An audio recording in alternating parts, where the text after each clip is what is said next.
They say behind every successful startup is a woman. So we have 3 CEOs, entrepreneurs, very well known in their field.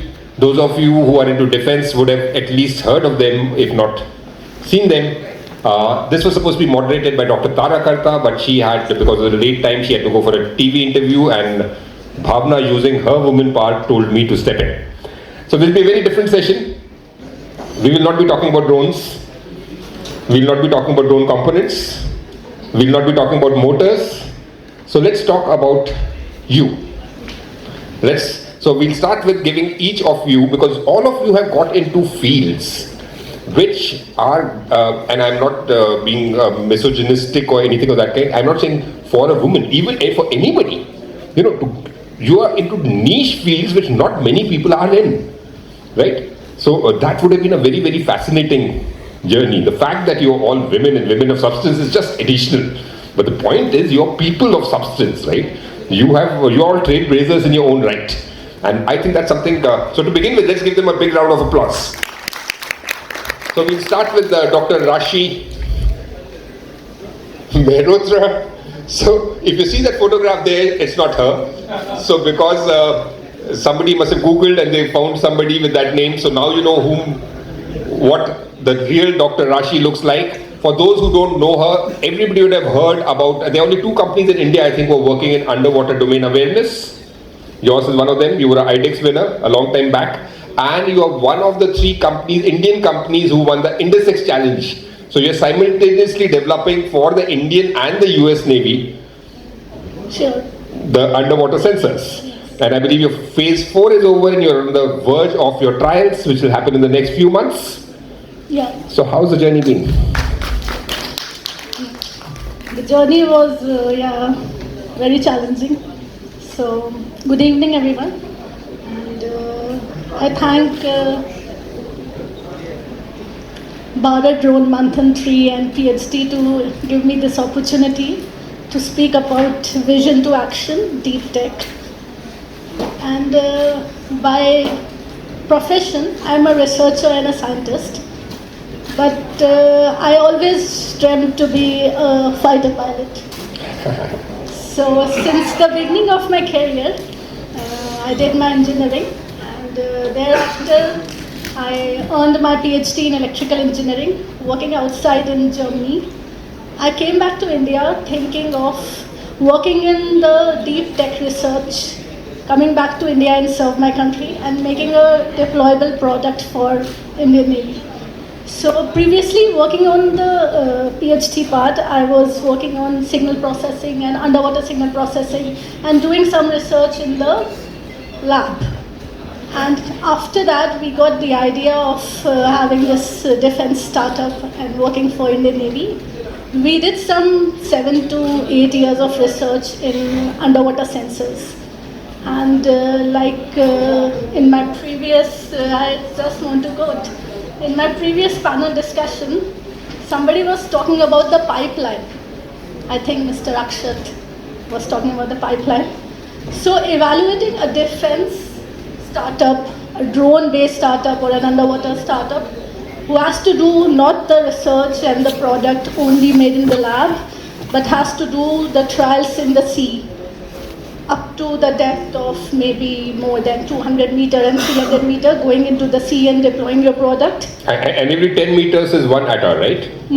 Every 10 meters you go down, your pressure is increased by 1 atmosphere. So if you talk about 300 meters, is 30 times the pressure which you would find on. Yes, sir. And the temperature profile, yes. I mean, you have to take care of the environment. Whatever you do in the lab doesn't work in the sea. So, quoting to that, evaluating a defense startup, whether it is an army-based or Air Force-based or a Navy-based, a startup, the investors shouldn't rely on the immediate revenue of the startup, because that will eliminate the technology. The person who is talented will be very disappointed and will go back to Germany and serve their country. So that shouldn't be an evaluation point for a deep tech startup. So talking on drones, when we think about drone, we look at the sky. But the drone is not limited to the sky, it is more enhanced now towards land and sea, especially beneath the sea. So we work in underwater communication, and also a drone or a AUV, what you think, an autonomous unmanned vehicle,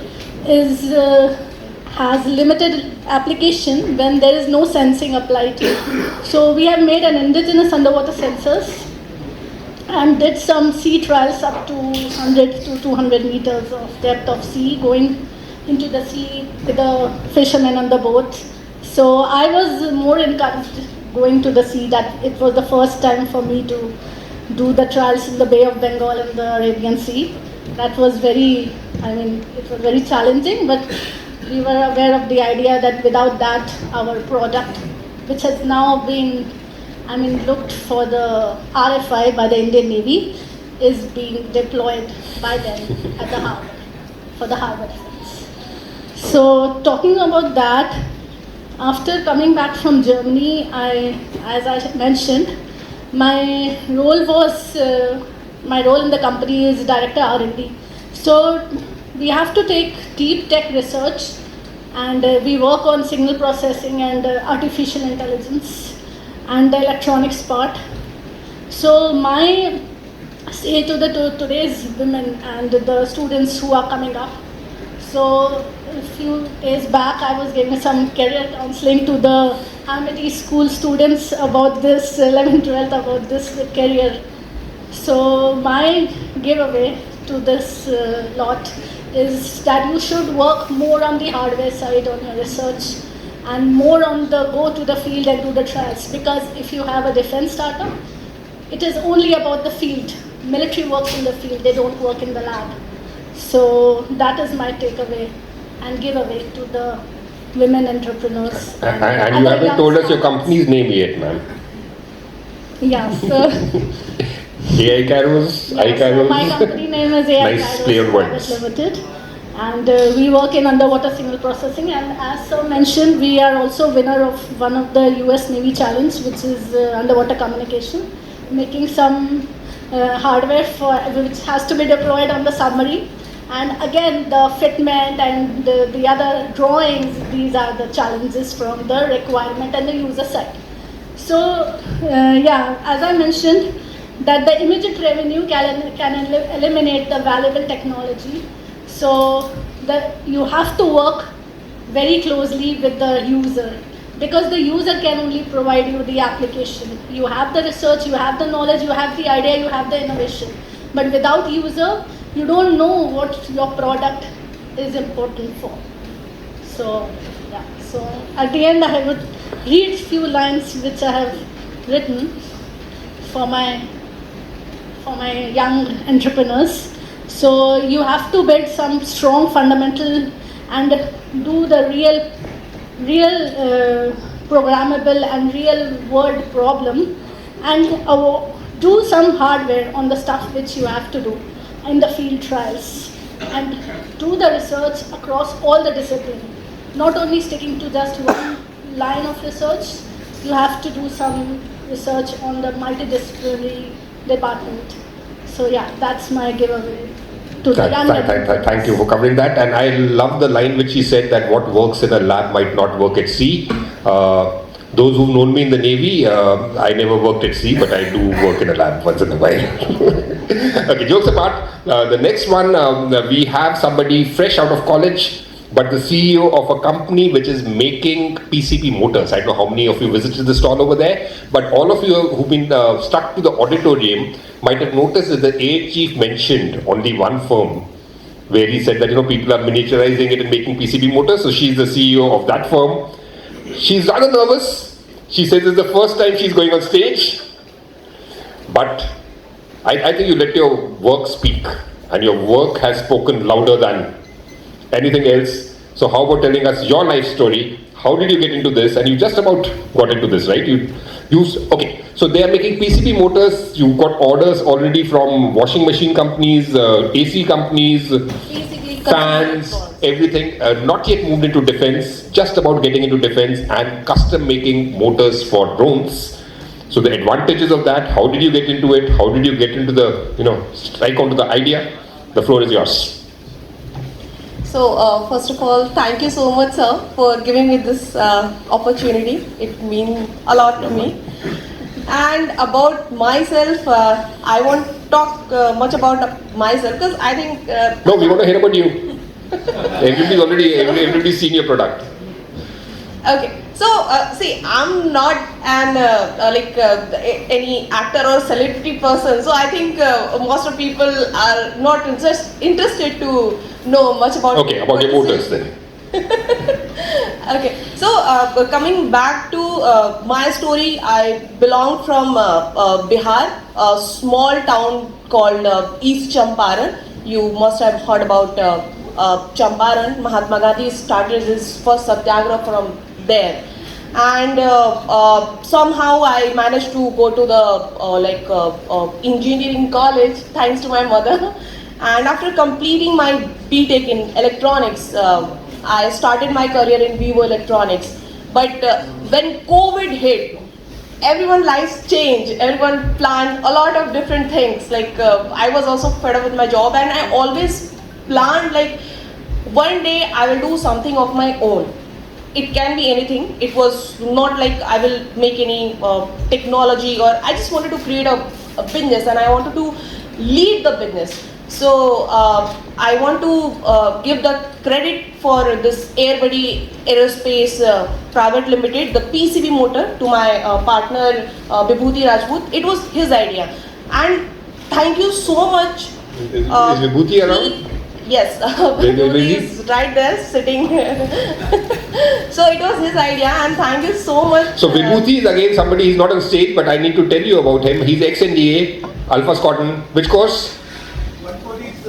143rd. After his 6th term, medically boarded out, didn't join the services, but went on to the IIT, and then of course, the rest, as it says, history. We are basically cousins, and we know each other since long. And in our family, we always wanted to start something of our own. So when he came back after COVID, we started making fixed wing drones. He was from aerospace. His interest was to let's build something made in India. So we know, before COVID or even before 2020, people were just assembling the drones, and our plan was to make something indigenous. So we started making the drones, the entire product of fixed wing drones. We filed patents for it as well. But something. So you filed multiple patents, right? Your firm has got 6 patents, 7 patents. How many? Yes. He filed all the patents. Okay. Yeah. So during making that fixed wing drone, the major problem was component of making that drones. We can assemble it, but what's the point? In India, still we are facing a lot of problem in getting the electronic components. So it is just assembly. It is not entirely manufacturing in India. It is just assembly in India. So his expertise was in motor as well, motor domain. So while making this drone, he started making this PCB motor. When we went to the market, we get to know making a custom motor cost millions of dollars and years of time. When he created that motor, we thought, why not component?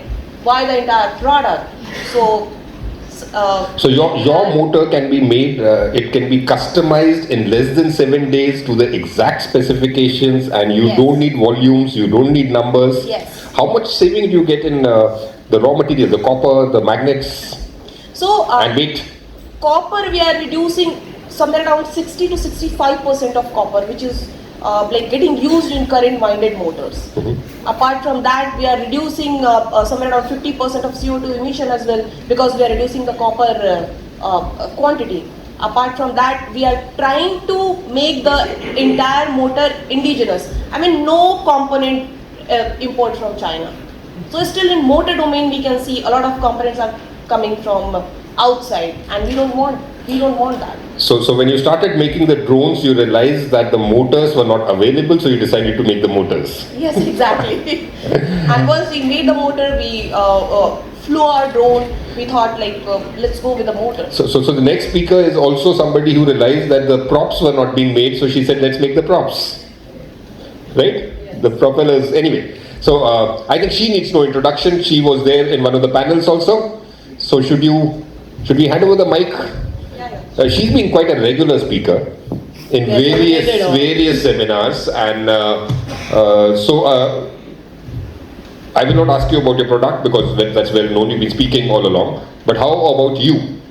How about you as a person and Yeah, absolutely. and the way you bully your brother, which I've seen. Hey, he's the youngest. He's got it coming. So a little bit about myself. I graduated with 2 degrees, one in mechanical engineering, one in aerospace engineering.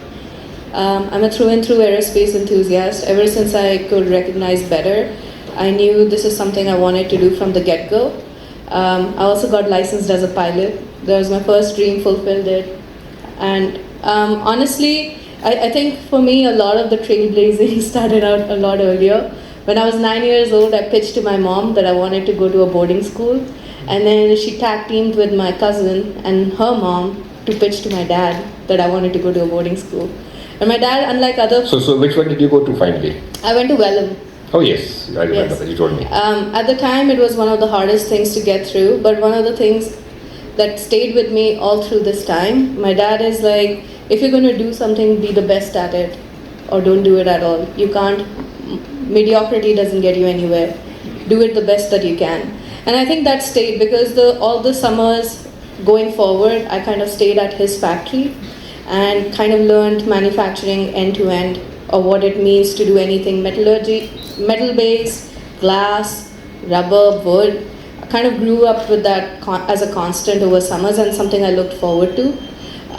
So my dad is a first-generation entrepreneur, and my grandfather was a villager before that. So coming from a legacy that has just started, I wanted to make something of my own. And everybody else around me is in business. I was the first engineer, and that I chose in aerospace and mechanical. And that too in US, where I knew that if I wanted to pursue in aerospace, there would be very limited options, given you need like either citizenship or some sort of residency. I didn't want to give up my Indian citizenship. But part of the journey was like from freshman year itself, I was brought into an advanced composites lab. I worked with US Navy, Department of Energy, big pharmaceutical companies. I worked really hands-on, and I got to work everything from like testing out new hip joint materials to to like actually doing nuclear testing. That was one of my biggest turning point in life, where I realized that one of my professors said this, and she was the first woman from Italy to actually get her PhD stateside. And she navigated those waters all on her own. So she's like, your mind is as big as your potential is as big as your mind is. The more you push it, the bigger it becomes. So you just need to keep pushing. And I think that's what like really stayed. Most people know whether they're going to do space or aviation. I kind of loved both. So I went head to head with all classes I could. I used process of elimination. Most people drop out like in 3rd year, 4th year, where they know very clearly, and it gets really hard to keep up. But I actually was the only student who finished both space and aviation, and finished in 4 years. So you mentioned that your father said that why not the best. So very quick, this thing that when you started off, you didn't start making the small propellers. I know the huge one, and you contacted HAL straight away. That can we fit this on your aircraft, right? Which is not, you started off big. At least you thought big. Yeah, dream big, go big. Okay, so Yeah. I think we'll give a few quick questions to the audience, and anybody has a question to any of these ladies, and I think the 4th chair is empty for the 4th woman of substance who's organized all this. I think she also deserves a big hand for organizing this. Yeah. Bhavna, right there. So any question? Bhavna, come. And come and sit down. I left the chair empty for you. Okay. Any questions, anyone? Yes. He has a question. Where? I'm Out in the back. Okay.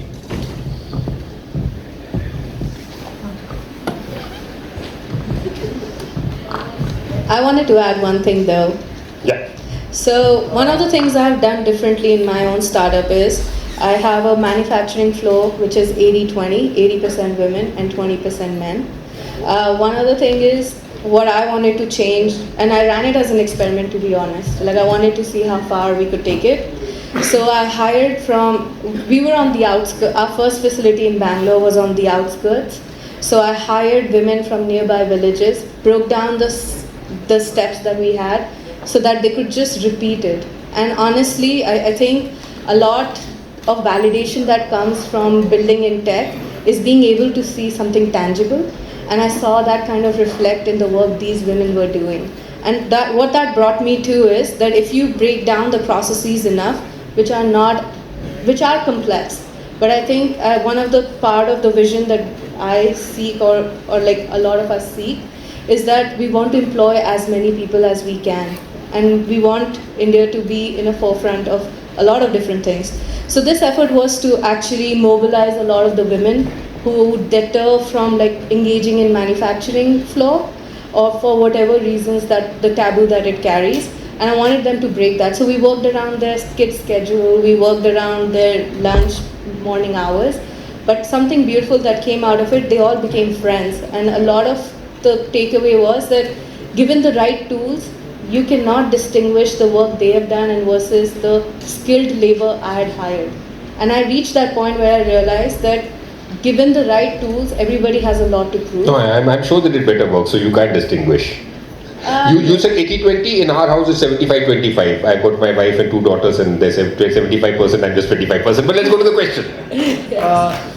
See, I am very much happy with Dr. Rashmi Haratra.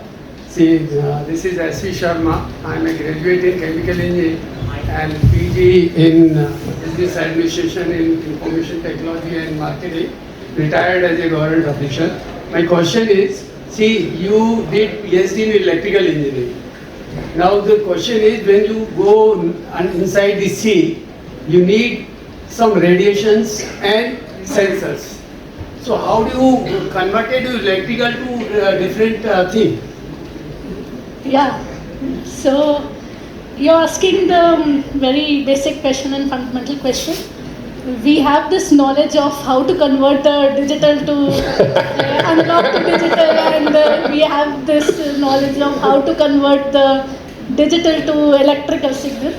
So my sensor is such it converts the raw data to the electrical signal when we go to the sea. Right. We pick up raw data from the sensor, we convert it to the electrical signal, we do classification, and then we determine that whether it is a submarine or a ship.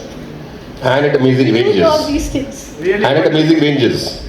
Yeah. Really wonderful. So nice. Okay, last question. The gentleman over here, sir. Okay, sir, I'll come back. I'll come to you. We'll ask one from here, then one from there. So please identify yourself and whom is the question to? I think the question is for all the three persons. I am R.S. Neki, I am a development practitioner. I can see the smile of all of you in this space, and this smile must be, not come in a very smooth journey. There must be some pitfalls in your journey, whatever you do. So what was that pitfalls, and how you have overcome to those things? That could be, I would like to hear from all of you.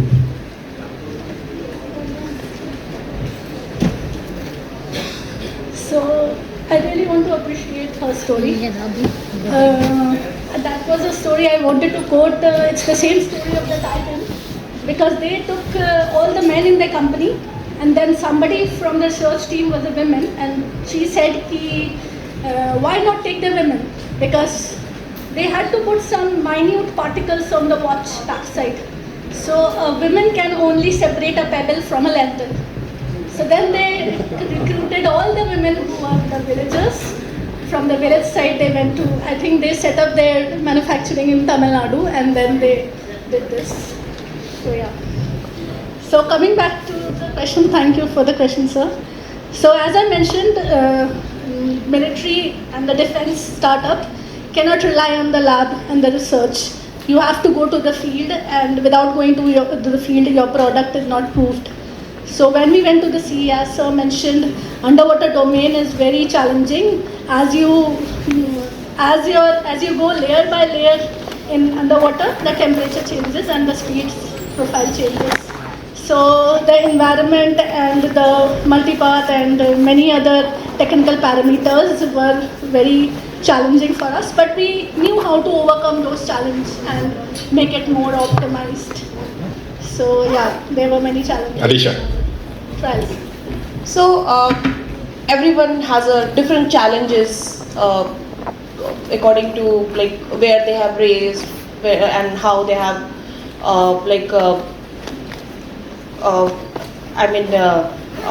spend their lifetime experiences and especially where they have spent a lot of time. So in my life there were a lot of challenges came and one day I have just realized, I mean there are two kind of wars we all like been through. एक जो बाहर हम society के साथ कर रहे होते हैं, especially being a woman, we get a lot of judgment from our own parents, from society, from our colleagues, multiple challenges we face. And the second thing is the war, which is we actually always have a fight inside your head and inside your mind. So it is important to convince yourself and believe in yourself. Once you will believe it, you can do it. Then you just have to go with it. You don't need to listen to anyone. If you are going in any segment, it doesn't matter. And you have done it and you've shown it. Very good. So, Shreya, quickly. Positive time. Positive time, very quickly. I think one of the hardest challenge has been coming back to India for me. On a personal note, it's very different. For my formative years, I was only in US, and then I moved back to India, and that too in Chennai, where I knew nobody, I knew no I didn't know the language, and I just, like she said, like it's very hard when you're the only woman in the room, and I think there have been too many times when I am the only woman in the room, and at this point in time, I'm just glad to see more. Like it's something that I've gotten comfortable with, but initially it was daunting because. Again, like I was 22 at the time, like I was just starting out, and one of the hardest thing is to object when you know there's an ideal differences, and I do have very strong opinions, so when I wanted to voice them, I think my heart was always in my mouth when I was going to voice them, and I've overcome that over time, but one of the biggest thing is to challenge anybody publicly. And that's something I'm getting more and more comfortable with, which I think is very hard because you don't want to reflect a certain way. Last 1 minute, sir. 30 seconds for the question, 30 seconds for the answer. Not an answer from all three. As William Shakespeare said, don't ask long questions when the cocktails are lined up. I'm Kanchan Rao Chaudhary. I also graduated in chemical engineering from NIT, National Institute of Technology, Karnataka, in Mangalore. Since you people came out from engineering colleges, I understand all of you are engineers, much better, you be updated much more than me. I would like to know how do you think about the preparedness of our undergraduate engineering students, how they are motivated to be experts in while they pass out, to take care of this thing, very, very highly impactful technologies like drone, robotics, etc. What is the update? I would like to know right from you people, because you will be knowing much more than me. Would you like to tell him or it's a secret? No. Classified information. I think as AI gets more light now, the education system is also adapting and the landscape is changing very quickly. One of the things that I would encourage people to be plugged into is like social media has while everybody like bashes on social media, I think it's also been a tool that's been very good in connecting a lot of these topics. And while there is some apprehension, and all of those things go along with it. I think for the emerging segments, knowledge is power, truly. Like, it's been one of the biggest game changers for me. The more I read, the better I became. Perfect. Knowledge is power, and I think on that note, we will have to call an end to the session, though I know there are enough questions, but you can continue it offline. I'm sure you'll all agree that these three women of substance deserve a big hand. And of course, the fourth one who organized this. Bhavna, all yours.